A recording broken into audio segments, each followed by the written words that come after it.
Hello ఉండండి. మత్తయి సువార్త 22:14 చదువు ముందు. మన మూల వాక్యం మత్తయి సువార్త 22వ అధ్యాయం 14వ వాక్యాన్ని చదువుదాం. కాగా పిలువబడిన వారు అనేకులు ఏర్పరచబడిన వారు కొందరే అని చెప్పారు. ఏర్పరచబడిన వారు కొందరే. ఆమేన్. Praise the Lord. చెప్తారా సంతోషంగా? ఇదే సంతోషం చివరి వరకు ఉందుముగాక. హల్లెలూయా. పిలువబడిన వారు అనేకులు, కానీ చెప్పండి, ఏర్పరచబడిన వారు కొందరే. జాగ్రత్తగా గమనించండి, పెళ్లి జరుగుతా ఉంది. పెళ్లి కుమారుడు ఉన్నాడు, పెళ్లి కుమార్తె ఉంది. ఎంతమంది పెళ్లి కుమార్తెలు ఉండాలి చెప్పండి? పెళ్లి కొడుకు ఆల్రెడీ ఫిక్స్. ఎవరు?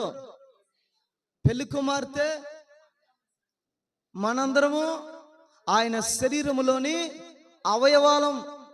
ఆమేన్. హల్లెలూయా. పెళ్లి కుమార్తె మనమంతా ఎవరుగా మారాలి? పెళ్లి కుమార్తెగా మారాలి. ఆమేన్. చాలా మంది వచ్చి పెళ్లిపేటల మీద కూర్చోరుగా పెళ్లి జరిగే సందర్భంలో. ఒకటి, భోజనానికి ఎంతమంది వస్తారు? ఊరంతా వస్తారు. తాగుబోతాడు వస్తాడు, తిరుగుబోతాడు వస్తాడు, మంచోడు వస్తాడు, చెడ్డోడు వస్తాడు, అందరూ వస్తారు. కానీ పెళ్లి కుమార్తెగా కూర్చోడానికి ఎంతమంది ఉంటారు? భోజనానికి ఎంతమంది వస్తారు? ఇంట్లో పని చేసేదానికి ఎంతమంది వస్తారు? గుర్తుపెట్టుకోనండి. పిలువబడిన వారేమో అనేకులు, ఏర్పరచబడిన వారు కొందరే. ఆమేన్. ఎందుకు ఈ ఏర్పాటు అంటే పెండ్లి కుమార్తెగా మనం మార్చబడ్డానికి ఏర్పాటు. ఆమేన్. హల్లెలూయా. తినిపోవడానికి ఏర్పాటు అవసరం లేదు. అర్థమవుతుందా? పెళ్ళి అయిపోయింది. పెళ్ళి అయిపోయిన తర్వాత ఏం చేస్తారు? తినడానికి పిలుస్తారు. పిలువురాపో. ఆ వీధికి పోయావా, ఈదికి పోయావా, వాళ్ళ ఇంటికి పోయావా, వీళ్ళింటికి పోయావా, అందరిని పిలువుపోరా బాబు.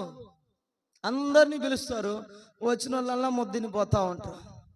నువ్వు తినడానికి వస్తున్నావా, పెండ్లి కుమార్తెగా ఏర్పరచబడ్డానికి వస్తున్నావా? నువ్వు నిర్ణయించుకో చెప్పే వాక్యాన్ని బట్టి. Praise the lord. పిలువబడిన వారు అనేకులు, ఏర్పరచబడిన వారు కొందరే. ఆ ఏర్పరచబడిన వారిలో కనబడే గుర్తులు కొన్ని ఉన్నాయి. ప్రాముఖ్యమైన గుర్తులు ఒక 7 చెప్పాడు దేవుడు. నాకు రాత్రి రాసుకున్నా. చాలా ఉన్నాయి కానీ అన్నీ రాసుకోలేదు. కానీ ప్రాముఖ్యముగా అవసరమైనవి ఒక 7 సంగతులు రాసుకున్నాను. ప్రభు చిత్తం 7 చెప్పగలిగితే 7 చెప్తాం, లేదా నిర్ణయింపబడిన సమయానికి ఎన్ని పూర్తవుతాయో అని చెప్పుకుందాం. ఆమేన్. అందరూ నా ముఖం చూస్తూ ఈ మాటలు వినగలరని ప్రేమతో మీకు మనవి చేస్తున్నా. Praise the lord. ఏర్పరచబడిన వారిలో కనబడే గుర్తులు చెప్తారు ఒకసారి. అది గుర్తులు ఉంటాయి, కొన్ని గుర్తులు ఉంటాయి. ఓహో, వీళ్ళు ఏర్పరచబడిన వారుగా ఉన్నట్లున్నారయ్యో అని నువ్వు గుర్తించగలవు. దేన్ని బట్టి? ఆ పలానా గుర్తు ఉంటుందాడ. ఆ గుర్తులేంటో ఇప్పుడు కొన్నిటిని మనం ధ్యానిద్దాం. మత్తయి సువార్త 16వ అధ్యాయం 13 నుండి 17 వరకు చదువుదాం. యేసు ఫిలిప్పుదైన కైసరియా ప్రాంతములకు వచ్చి మనుష్య కుమారుడు ఎవడని జనులు చెప్పుకొనుచున్నారని తన శిష్యులను అడుగగా, వారు కొందరు బాప్తిసమిచ్చు యోహాననియు, కొందరు ఏలియానియు, కొందరు ఇర్మియానియు, లేక ప్రవక్తలలో ఒకడనియు చెప్పుకొనుచున్నారని. అందుకాయన, మీరైతే నేను ఎవడని చెప్పుకొనుచున్నారని వారిని అడిగిను. అందుకు సీమోను పేతురు, నీవు సజీవుడు వగు దేవుని కుమారుడు అయిన క్రీస్తువని చెప్పాను. అందుకు యేసు, సీమోను బర్యోనా, నీవు ధన్యుడవు, పరలోకముందున్న నా తండ్రి ఈ సంగతి నీకు బయలుపరచనే గాని నరులు నీకు బయలుపరచలేదు. ఆమేన్. చెప్దాం హల్లెలూయా, హల్లెలూయా. ఏర్పరచబడిన వారిలో కనబడే గుర్తులు నంబర్ 1 ఏంటా గుర్తులంటే, యేసయ్య అడుగుతున్నారు శిష్యులందరినీ కూర్చోబెట్టి, శిష్యులారా నన్ను ఎవరు అనుకుంటున్నారు ప్రజలంతా అని అంటే, అయ్యా కొందరేమో ఏలియా అనుకుంటున్నారు, కొందరేమో ఇర్మియా అనుకుంటున్నారు, కొందరేమో పలానా ప్రవక్త అనుకుంటున్నారయ్యా అని అన్నాడు.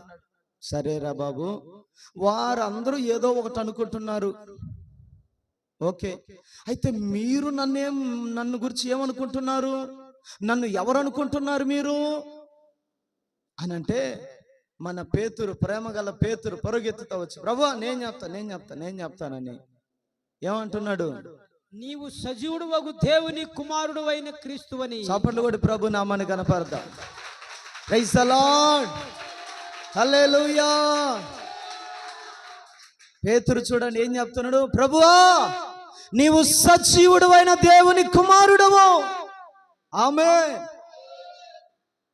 వెరీ గుడ్, వండర్ఫుల్ పేతురు, వండర్ఫుల్ పేతురు అని పేతురుని ఘనపరిచి పేతురుని పొగిడి ఏమంటున్నాడు, యేసయ్యా నీవు ధన్యుడు పేతురు, పరలోకమందున్న నా తండ్రి ఆమేన్, ఈ సంగతి నీకు బయలుపరచనే గాని నరులు నీకు బయలుపరచలేదు. Praise the lord. పేతురు ఎలా చెప్పగలిగావు అనుకుంటున్నావు? నీ జ్ఞానం అనుకుంటున్నావా? నీ తెలివితేటలు అనుకుంటున్నావా? కావు పేతురు, నేను ఎవడనని నువ్వు ఎలా తెలుసుకున్నావో తెలుసా? నీకు తెలియజేసింది ఎవరో తెలుసా? పరలోకమందున్న నా తండ్రి నిన్ను గూర్చిన ప్రకటన, ప్రత్యక్షతను తెలియపరిచాడు. Praise the lord. సభలు కొట్టి ప్రభు నామాన్ని కనపడదాం. హల్లెలూయా, హల్లెలూయా. పరలోకపు తండ్రి ప్రత్యక్షతనిచ్చాడు పేతురుకు, ప్రకటననిచ్చాడు పేతురుకు. ఏర్పరచబడిన వారిలో కనబడవలసినటువంటి మొదటి లక్షణం, మొదటి సూచన, మొదటి గుర్తు ఏమిటంటే, పరలోకపు తండ్రి నీకు బయలుపరుస్తాడు. ఎవరిని గూర్చి? క్రీస్తుని గూర్చి. ఆమేన్, హల్లెలూయా. నాకు పలానా వ్యక్తిని గురించి దేవుడు బయలుపరిచాడండి, నాకు పలానా కుటుంబాన్ని గురించి దేవుడు బయలుపరిచాడండి. మంచిదే, బయలుపరుస్తాడు.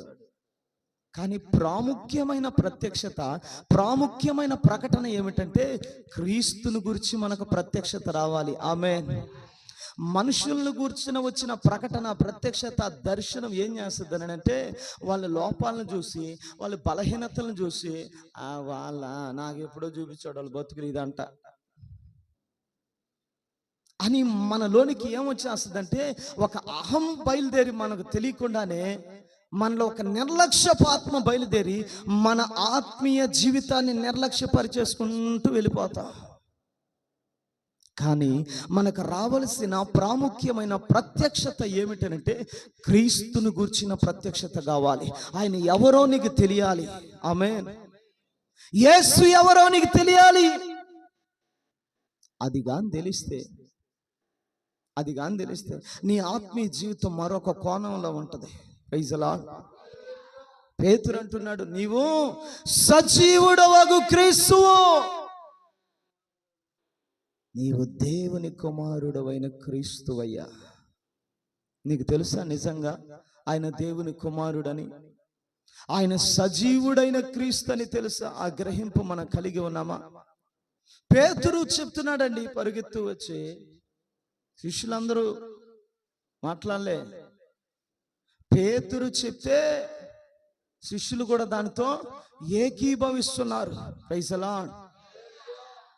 ఏర్పరచబడిన వారముగా మనం ఉన్నాము అంటే, మనకు ఉండవలసినటువంటి మొదటి లక్షణం, మనలో కనబడాల్సిన గుర్తు ఏమిటంటే, క్రీస్తును గూర్చినటువంటి ఆ ప్రత్యక్షత నీకు ఉండాలి. ఆ క్రీస్తును గూర్చిన ప్రత్యక్షత నిన్నేం చేస్తుందో తెలుసా? క్రీస్తును గట్టిగా పట్టుకునేటట్లు చేస్తుంది. పరలోకపు తండ్రి ఉన్నాడు.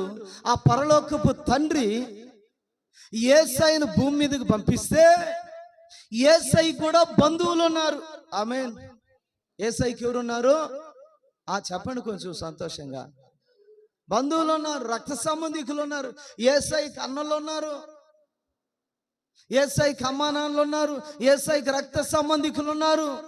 కానీ పరలోకపు తండ్రి యేసయ్య యొక్క స్వకీయులకు, యేసయ్య యొక్క రక్త సంబంధికులకు, యేసయ్య యొక్క స్నేహితులకు యేసయ్యను గూర్చి బయలుపరచలేదు.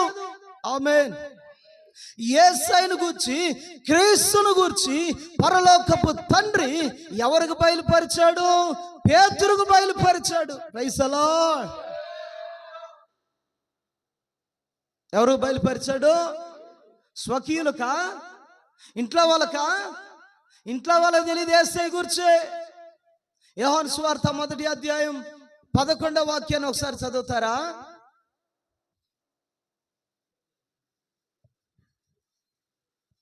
యోహాను సువార్త 1వ అధ్యాయం 11.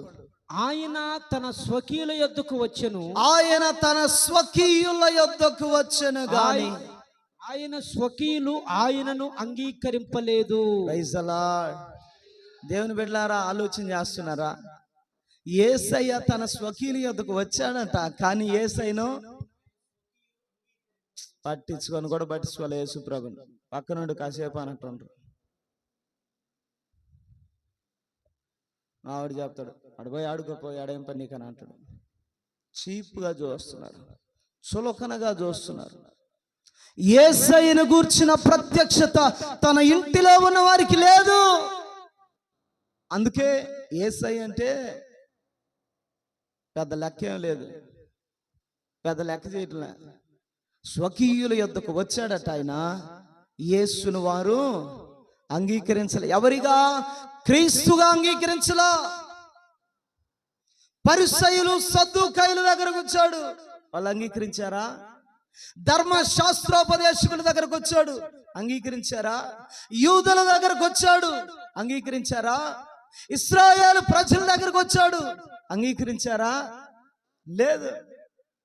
కానీ పేతురుకి ఎవరు బయలుపరిచారట? Praise the Lord. Praise the lord.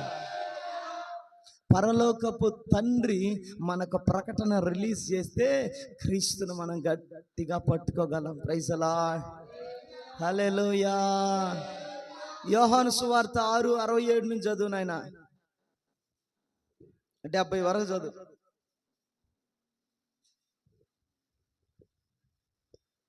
కాబట్టి యేసు మీరు కూడా వెళ్ళిపోవాలని 67 నుండేనా? 67. 67. మీరు కూడా వెళ్ళిపోవాలని ఉన్నారా అని 12 మందిని అడుగగా 12 మంది శిష్యులను అడిగాడు. సీమోను పేతురు, సీమోను ఇక్కడ కూడా ఆయనే. పేతురే తొందరపడతా ఉన్నాడు. పేతురు, ప్రభువా ఎవరి యొద్దకు వెళ్ళుదుము? ప్రభువా ఎక్కడికి వెళ్ళాలి ప్రభువా? నీవే నిత్య జీవపు మాటలు ఎవరి దగ్గరికి మేము వెళ్ళగలము? Praise the lord. ఈ సందర్భం ఏంటంటే యేసయ్య అక్కడ ఉన్నటువంటి యూదులతో, శిష్యులతో మాట్లాడతాడు. నా శరీరం తిని నా రక్తం త్రాగువాడే నిత్య జీవం గలవాడు, అంత్యదినాన నేను వాడిని లేపుతాను. హలో, పరలోకములో నుండి దిగి వచ్చినటువంటి జీవాహారం నేనే, నన్ను తినండి, నా రక్తాన్ని త్రాగండి అని చెప్తే ఈయనేంద్ర బాబు ఆయన తినమంటున్నాడు, ఆయన రక్తం తాగమంటున్నాడు, మేమేమన్నా నరమాంస భక్షకులమా, మేమన్నా రాక్షసులంగా కనపడుతున్నాం ఈయన కంటికి అని చెప్పేసి ఆశ్రయించుకున్నారు. అయితే ఆయన చెప్తాడు, నా మాటలు నిత్య జీవమునై ఉన్నవి, నా మాటలు జీవము కలిగినవై ఉన్నవి, నా మాటలు ఆత్మయు అయ్యున్నవి. ఆమె అవి మిమ్మల్ని జీవింపజేస్తాయి. ప్రైజ్ ది లార్డ్ అని యేసయ్య అంటే వీళ్ళు అపార్థం చేసుకొని ఎలాగ ఆలోచిస్తున్నారు?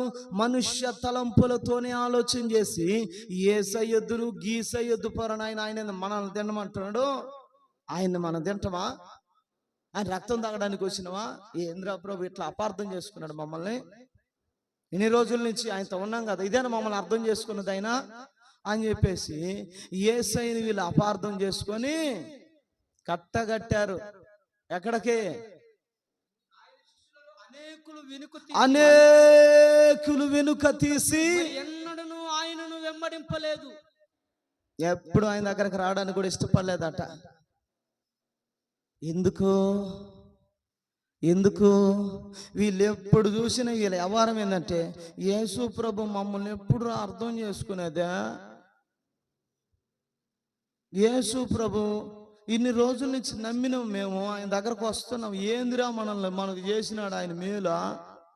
ఇదే ఆలోచన చేస్తాడు. కానీ వాక్యం ఏమంటుంది? తండ్రి ఏం చెప్తున్నాడు? క్రీస్తును గూర్చిన ప్రత్యక్షతను, ప్రకటనను, ఆ దర్శనం నీకు కావాలి. ఆమె యేసయ్య ఎవరో నీకు తెలియాలి. తెలియకపోతే విడిచిపెట్టి వెళ్ళిపోతావు అంతే. సేవకుడు అంటే ఎవరో కూడా నీకు తెలియాలి. ఆయన సమర్పణ నీకు తెలియాలి. ఆయన ప్రతిష్టత నీకు తెలియాలి.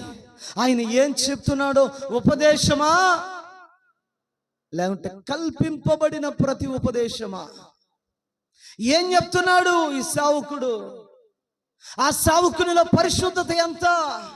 ప్రార్థనా జీవితం యొక్క విలువలేంటి?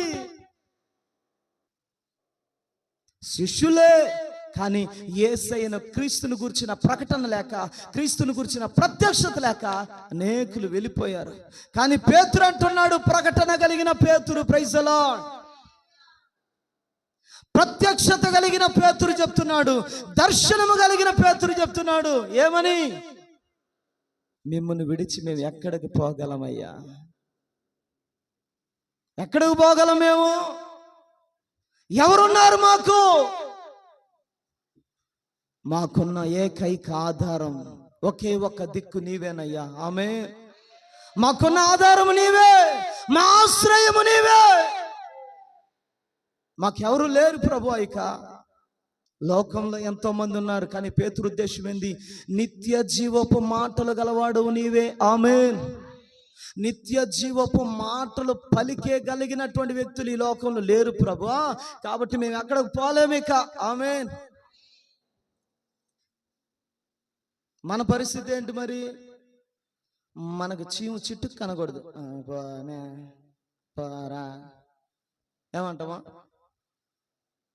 ఏమంటావా? నువ్వు కాకపోతే 99 ఉన్నాయి మాకు, నువ్వు కాకపోతే 99 ఉన్నాయి. ఏం లేవా ఏందా? కానీ పేతురు ఏంటి?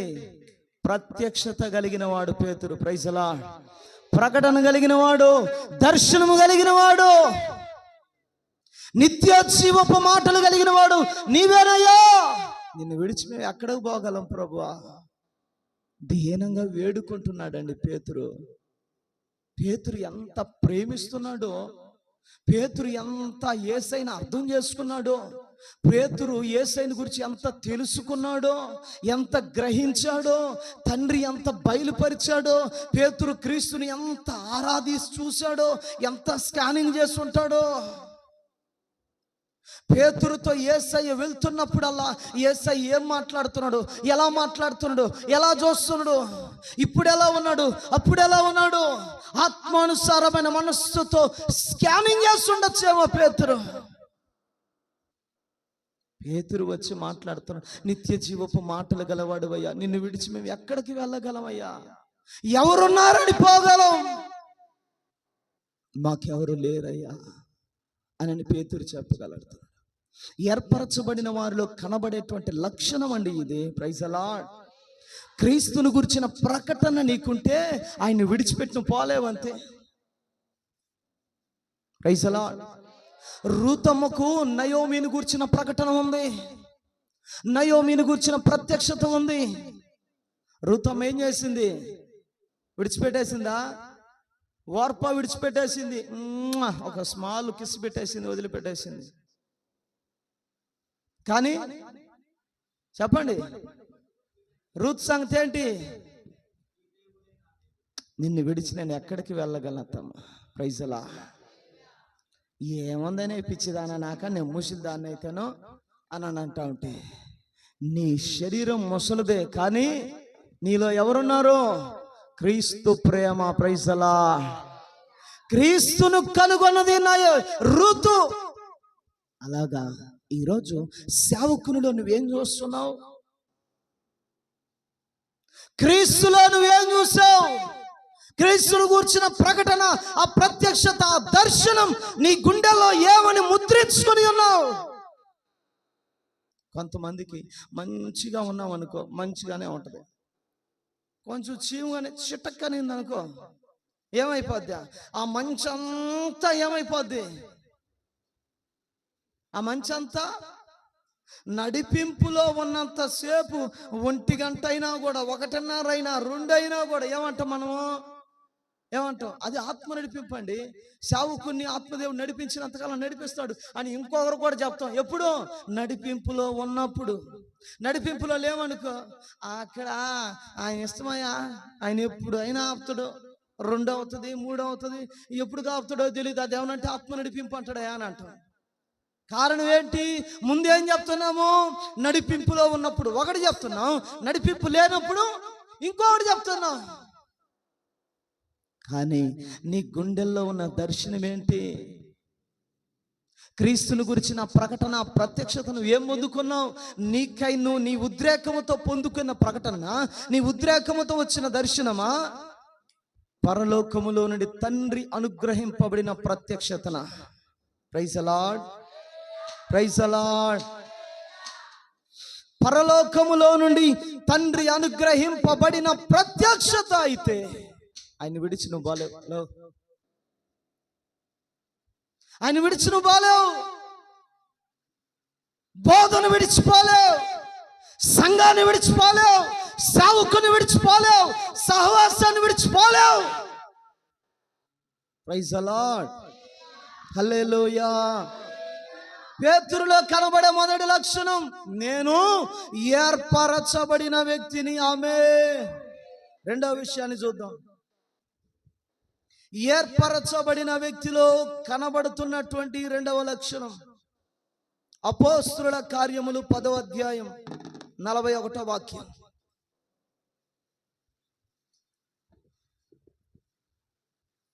ప్రజలందరికీ కాక దేవుని చేత ముందుగా ఏర్పరచబడిన సాక్షులకే, అనగా ఆయన మృతుల నుండి లేచిన తరువాత ఆయనతో కూడా అన్నపానములు పుచ్చుకునిన మాకే ఆయన ప్రత్యక్షముగా కనబడినట్లు అనుగ్రహించెను. ప్రైజ్ ది లార్డ్, హల్లెలూయా.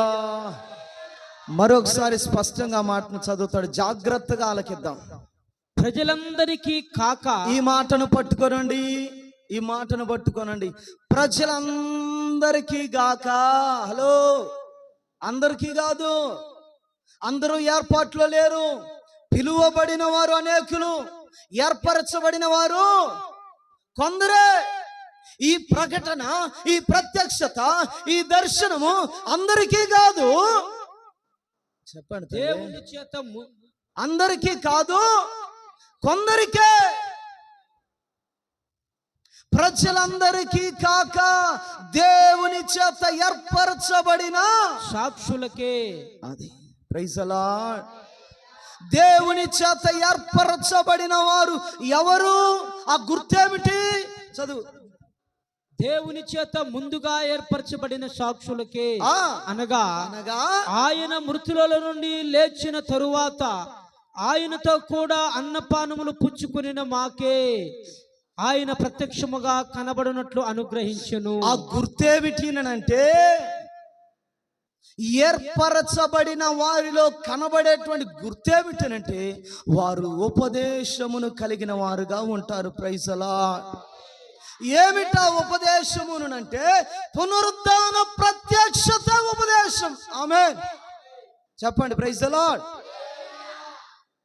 పునరుద్ధాన ప్రత్యక్షతను కలిగి ఉండటమే ఉపదేశం. అది ఏమిటి ఉపదేశము? పునరుద్ధాన ప్రత్యక్షత కలిగి ఉండడం. ఏమిటి పునరుద్ధాన ప్రత్యక్షత? ఏమిటి ఉపదేశం అని అంటే, ఆయన నా పాపముల నిమిత్తమై చనిపోయాడు, ఆయన నా పాపముల నిమిత్తమై మృతి పొందాడు, ఆయన నా పాపముల నిమిత్తమై సమాధి చేయబడ్డాడు, ఆయన నా పాపముల నిమిత్తమై మృతి పొంది సమాధి చేయబడి మూడవ దినమున లేపబడి ఉన్నాడు. చప్పలు కొట్టి ప్రభు నామాన్ని కనపడదాం. Praise the Lord, praise the lord. ఇది ఉపదేశం. ఈ ఉపదేశం మనం కలిగి ఉండాలి. ఈ ఉపదేశం ఏర్పరచబడిన వారు కలిగి ఉండాలి. ఏర్పరచబడిన వారు కలిగి ఉంటారు ఈ ఉపదేశాన్ని. కొరింథీయులకు రాసిన మొదటి పత్రిక 15వ అధ్యాయం 3వ వాక్యంలో ఈ మాటలు రాయబడి ఉంటాయి. ఇలాగా పునరుద్ధాన ప్రత్యక్షతను ఉపదేశంగా నేను ఎందుకు చెప్పానంటే నా సొంత వ్యాఖ్యానమే, నేను చేయలే, అక్కడ ఉన్న వాక్యమే. నాకు ఇవ్వబడిన ఉపదేశమును మొదటగా మీకు అప్పగించి. అదిగో అదిగో ఆ మాటే చూడ. నాకు ఇవ్వబడిన ఉపదేశం ఏదనగా, అదేమనగా లేఖనముల ప్రకారముగా క్రీస్తు మన పాపముల నిమిత్తము మృతి పొందెను. ఇప్పుడు ఉండండి. ఎవరిని గురించిన ప్రత్యక్షత కావాలి మనకు? చెప్పండి. వింటున్నారా లేదంటే మీరు మైండ్ ఏమైనా పెట్టున్నారా? టక్కన చెప్పాలి మీరు కూడా. క్రీస్తును గూర్చిన ప్రత్యక్షతను గురించి మనం ధ్యానం చేస్తున్నాం. ఏర్పరచబడిన వారికి క్రీస్తును గూర్చిన ప్రకటన, ప్రత్యక్షత, దర్శనాన్ని పరలోకపు తండ్రి ఇస్తాడు. ఇది ఒకటోది. అయితే రెండోది ఏంటంటే క్రీస్తును గూర్చిన ఉపదేశం. క్రీస్తును గూర్చిన ఉపదేశాన్ని కలిగి ఉంటారు ఏర్పరచబడిన వారు. ఏంటా ఉపదేశం అంటే, నాకు ఇవ్వబడిన ఉపదేశం ఏమనగా లేఖనముల ప్రకారముగా క్రీస్తు మన పాపముల నిమిత్తము మృతి పొందెను. ఇది ఉపదేశం. ఏంటి ఉపదేశం? క్రీస్తు నా పాపముల నిమిత్తమై మృతి పొందాడు, సమాధి చేయబడ్డాడు. లేఖనముల ప్రకారం మూడవ దినమున లేపబడెను. ఆయన లేపబడ్డాడు. చప్పలు కొడదాం. ప్రైజ్ ద లార్డ్, హల్లెలూయా. నీవు నమ్మిన దేవుడు ఆయన మృతిని జయించిన వాడు, ఆయన సజీవుడు, ఆయన పునరుద్ధానుడు. ఆయన యందు మరణము లేదు, ఆయనను మరణము ఏలుబడి చేయలేదు. Praise the lord. ఇది ఉపదేశం. ఆ ఉపదేశాన్ని మనం ఎలా కలిగి ఉండాలి? ఆయన నా పాపముల నిమిత్తమై చనిపోయాడు. చెప్పండి ఒకసారి.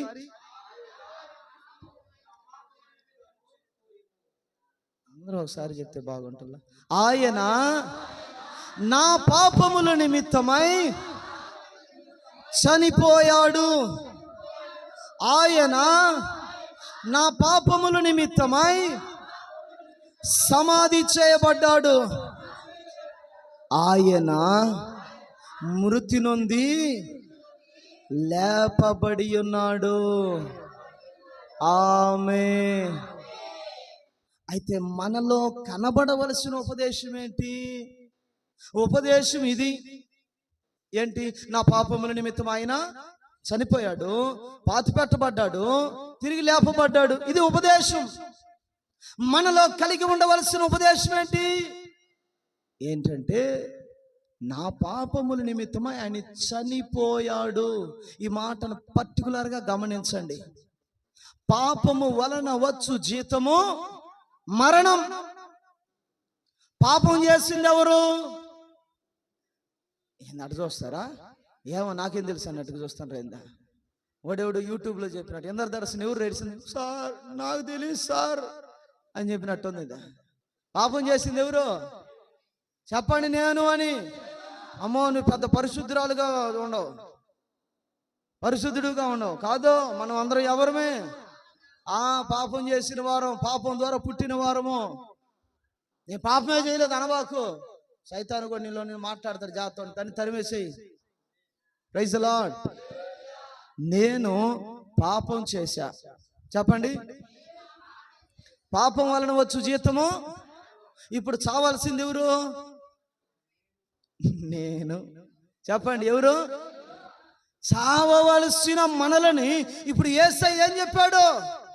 కొరింథీయులకు రాసిన 2వ పత్రిక 5వ అధ్యాయం 15వ వాక్యం. మనం కలిగి ఉండవలసిన ఉపదేశం చెప్తున్నా మీకు. జీవించు వారికి మీదట తమ కొరకు కాక తమ నిమిత్తము మృతి పొంది తిరిగి లేచిన వాని కొరకే జీవించుటకు ఆయన అందరి కొరకు మృతి పొందిననియు నిశ్చయించుకొనుచున్నాము. ప్రైజ్ ది లార్డ్, హల్లెలూయా. యేసయ్య మన పాపముల కొరకు మృతి పొందాడు. ఎందుకు చెప్పండి? ఎందుకు? మిమ్మల్ని అడిగితే మీరు ఏం చెప్తారు? సువార్త ఎందుకు నమ్ముకున్నావు యేసయ్యనండి? ఏం చెప్తావు? ఎవరన్నా చెప్తే శబ్దం, ఎందుకు వచ్చిన గొడవ, ఎందుకు వచ్చి చెప్పటం తన్నిసుకోవటం ఎందుకు? ఎవరిని చెప్తే వెనకాల చెప్పేస్తే సరిపోద్ది. గుంపులో గోయిందా 4 రాళ్ళు వేస్తే ఏదో ఒక రాయి తగలుతుంది, గమ్ముగా ఉంటాడు. Praise the lord. నా పాపముల నిమిత్తం ఆయన చనిపోయాడు. నేను ఇప్పుడు ఏమయ్యాను?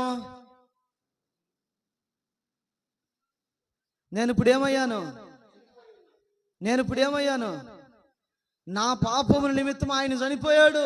ఇప్పుడు నేనేమయ్యాను? నేను బ్రతికాను. వీడియో ఆపరా బాబు నువ్వా? చెప్పండి. మనం బ్రతికింపబడ్డాం. ఆమె ఆమె ఆమె ఆమె ఎన్నడూ ఉండవా? అన్నడు ఉందా? Praise the lord. రోమా 6:23 ఏం చెప్తుంది?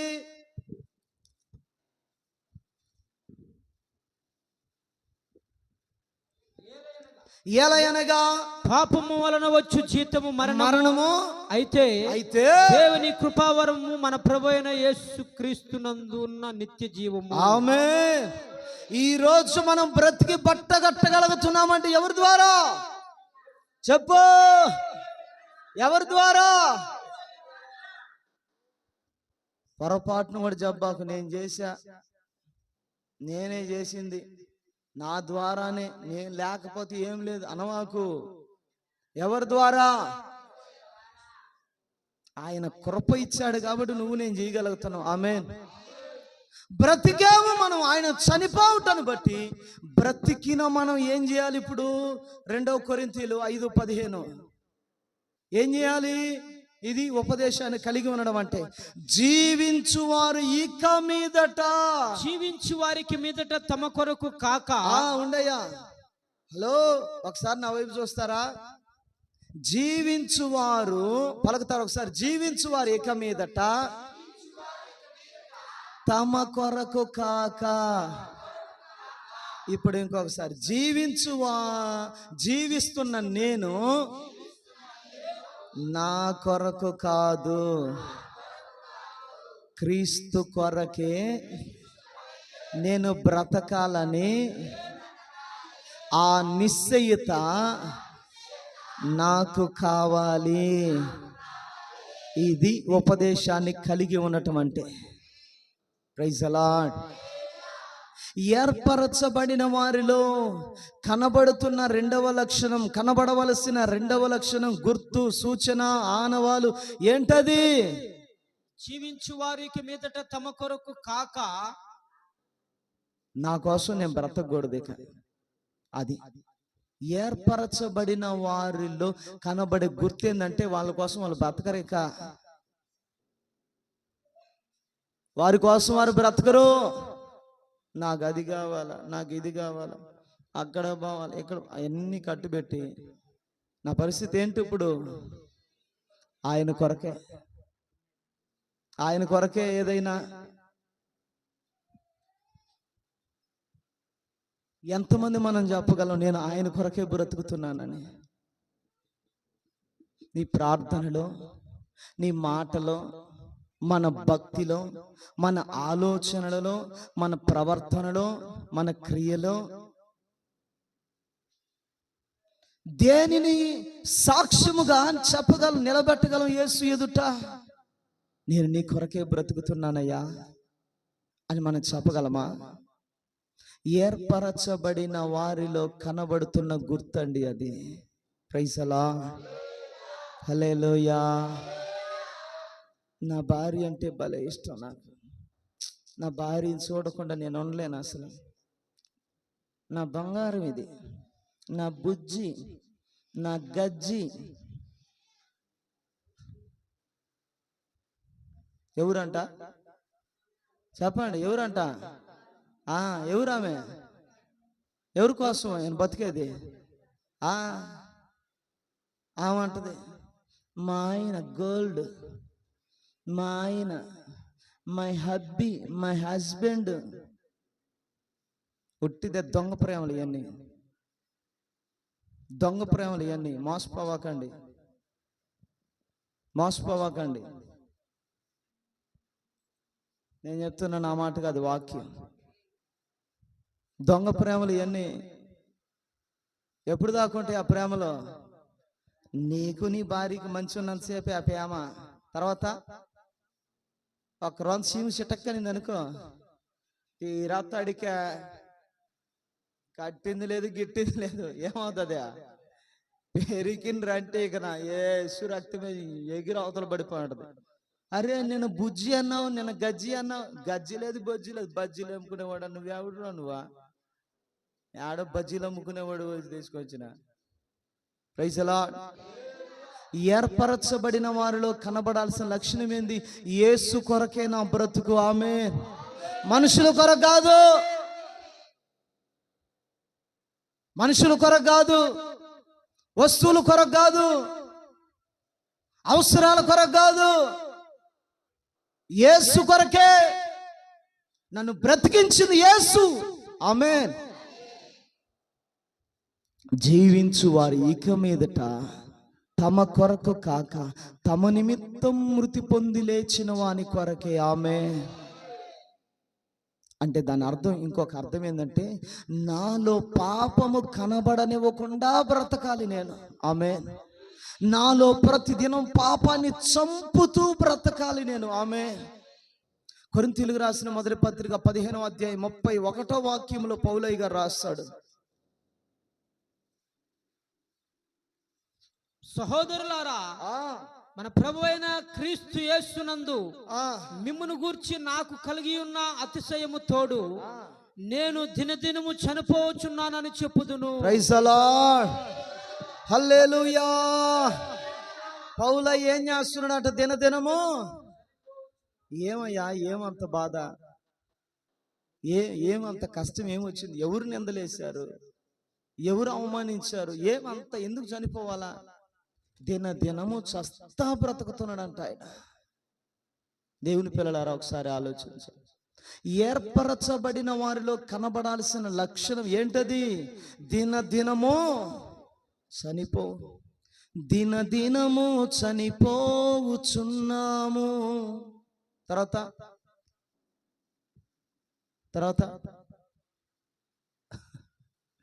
దినదినము చనిపోవుచున్నాము, క్రీస్తు యేసు కొరకే బ్రతుకుచున్నాము. ఆమేన్. హల్లెలూయా. పాపము నాలో ఎక్కడ కనపడుతుందో అని దాన్ని వెతికి చంపడానికి బ్రతకాలి మనం. పాపం చేయడానికి కాదు. పాపం నీలో కనబడకూడదు. ఇక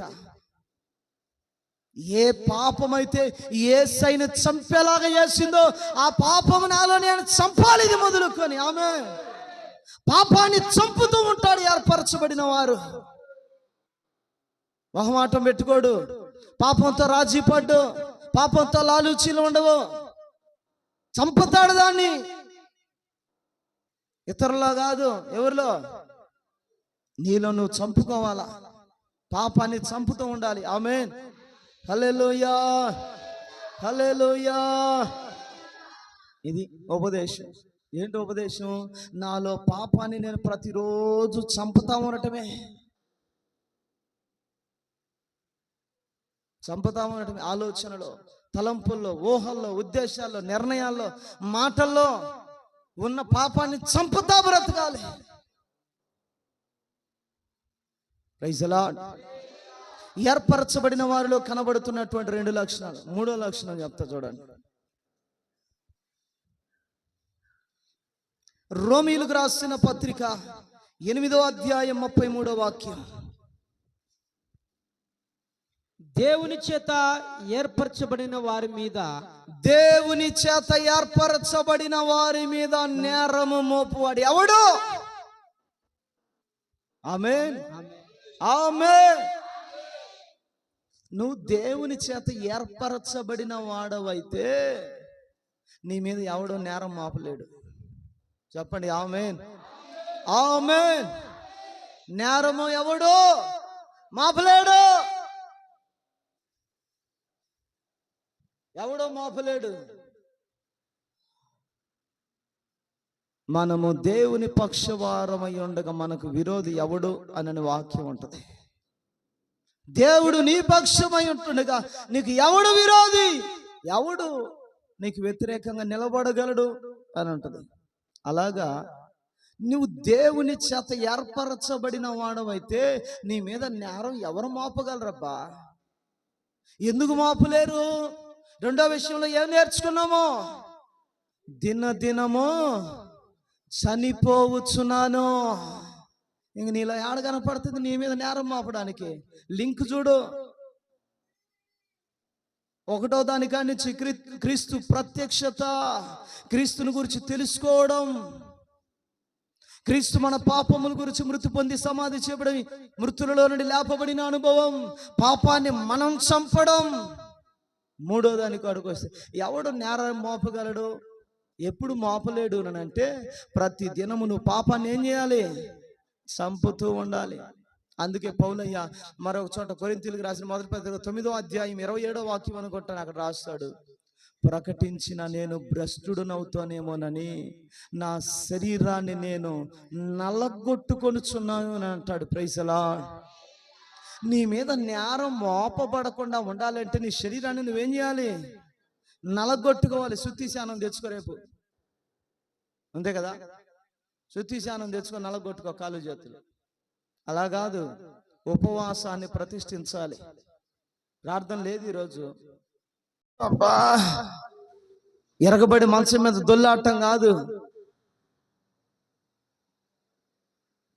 మంచానికి అప్పగించడం కాదు శరీరాన్ని.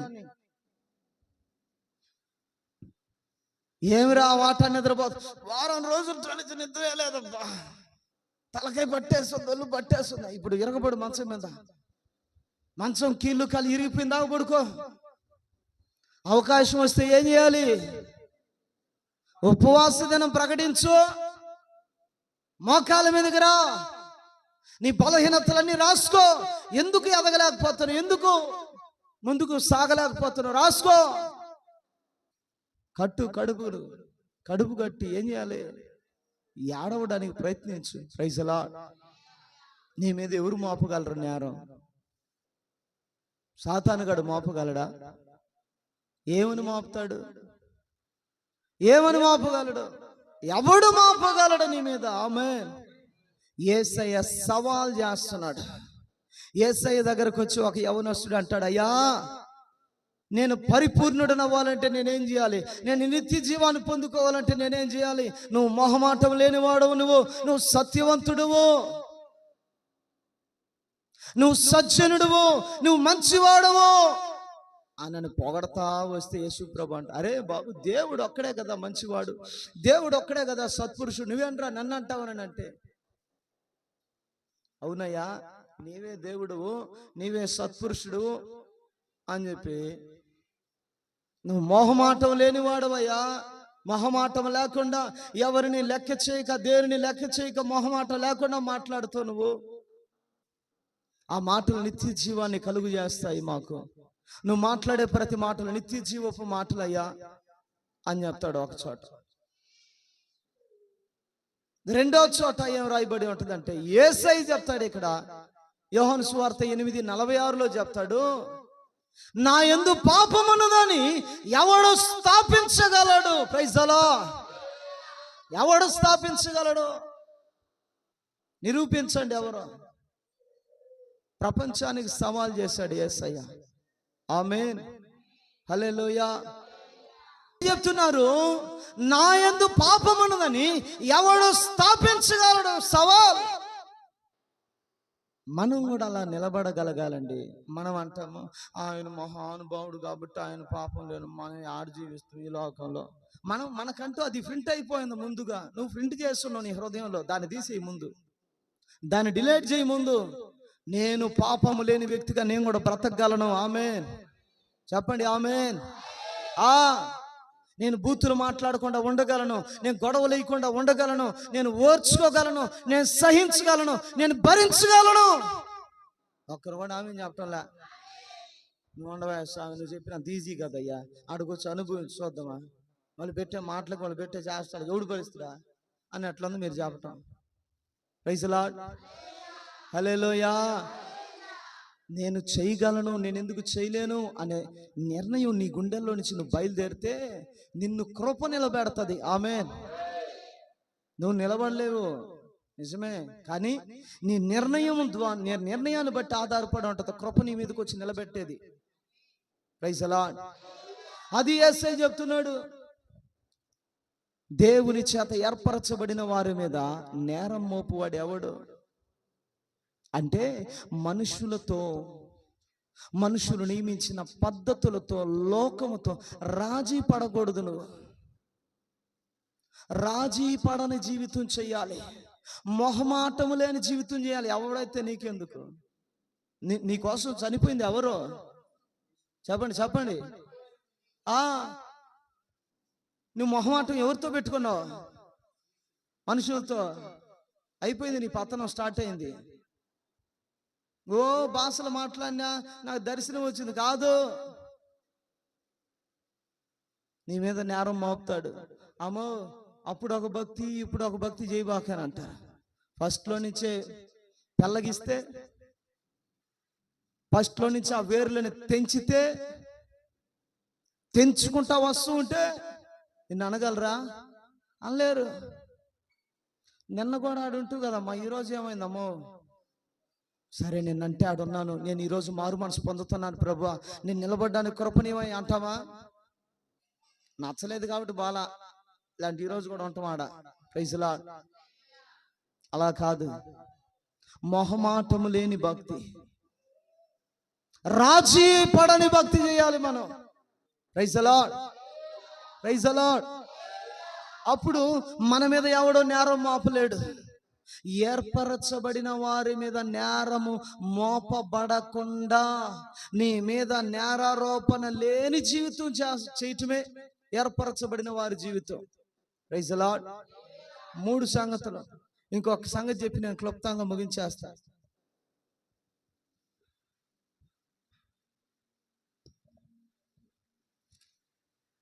సరే, ఈ 3 సంగతులు చాలే, మిగతా 4 తర్వాత ధ్యానించుకుందాం. ఈ 3 సంగతులు. నంబర్ 1, ఏర్పరచబడిన వారిలో కనబడవలసిన లక్షణాలు ఏంటండి? నంబర్ 1 ఏంటి? మొదటి లక్షణము క్రీస్తుని గురించిన ప్రత్యక్షత. క్రీస్తు ఎవరో మనకు తెలియాలి. క్రీస్తు మనకు ఎవరో తెలిస్తే ఎలాంటి పరిస్థితులు ఎదురైనా సరే ఆయన విడిచిపెట్టి నువ్వు ఎక్కడికి పోలేవు. సేవకుని విడిచిపోలేవు, సంఘాన్ని విడిచిపోలేవు, సహవాసాన్ని విడిచిపోలేవు. ఎలాంటి పరిస్థితులు ఎదురైనా భార్యను భర్తను విడిచి ఈ దేవుడు ఇచ్చిన బంధాలను ఎడబాటు కలుగు చేసుకోలేవు, కుటుంబాలను విచ్ఛిన్నం చేసుకోలేవు. Praise lord. ఎవరు వీరు? ఏర్పరచబడిన వారు. రెండో విషయం ఏంటి? రెండో విషయము, నా పాపముల నిమిత్తమై యేసు చనిపోయాడు, ఆయన లేపబడ్డాడు. నేను ఇప్పుడు ఏం చేయాలి? నాలో పాపము కనబడకుండా నేను క్రీస్తు కొరకే బ్రతకాలి. ఆమేన్. క్రీస్తు కొరకే బ్రతకాలి. అనుదినము నేను చనిపోతూ బ్రతకాలి. మూడవదిగా, నా మీద ఎవ్వరు నేరము మోపబడకుండానట్లుగా నా యవ్వనేచ్ఛలను బట్టి, వృద్ధాప్యాన్ని బట్టి అయినా, మధ్య వయస్సును బట్టి అయినా, చిన్న వయస్సును బట్టి అయినా, పౌలయ్య తిమోతి పత్రిక రాస్తూ ఒక మాట అంటాడు, నీ యవ్వనమును బట్టి ఎవడును నిన్ను తృణీకరింపనివ్వకుండా చూసుకొని అంటాడు. నీ యవ్వనంలో ఉన్నావు, యవ్వనాన్ని బట్టి ఎవడు నిన్ను తృణీకరించకూడదు. పౌలయ్య మరొక మాట రాస్తాడు కొరింథీయులకు, నేను పిల్లవాడనై ఉన్నప్పుడు పిల్ల చేష్టాలు చేశాను, ఇప్పుడు పెద్దయ్యాను, పిల్ల చేష్టాలు మానేశాను. వయసు పెరిగినా కూడా కొందరికి ఏంటంటే పిల్ల చేష్టాలు బావు. ఇవేం చేయాలి? నీ మీద వేలెత్తి చూపెట్టట్లుగా ఉండకూడదు. నీకై నువ్వేం చేయాలి? దాన్ని ఏం చేయాలి? సరి చేసుకోవాలి. Praise the lord. కాబట్టి 3 సంగతులు, ఏర్పరచబడిన వారిలో కనబడేటువంటి 3 సంగతులు. ఇంకో 4 విషయాలు ప్రాముఖ్యమైనవి ఉన్నవి, మరొక వారం ధ్యానించుకుందాం. దేవుడు మన వినికిడిలో ఈ మాటలను ఆశీర్వదించును గాక. లేచి నిలబడదాం, ప్రార్థన చేసుకుందాం.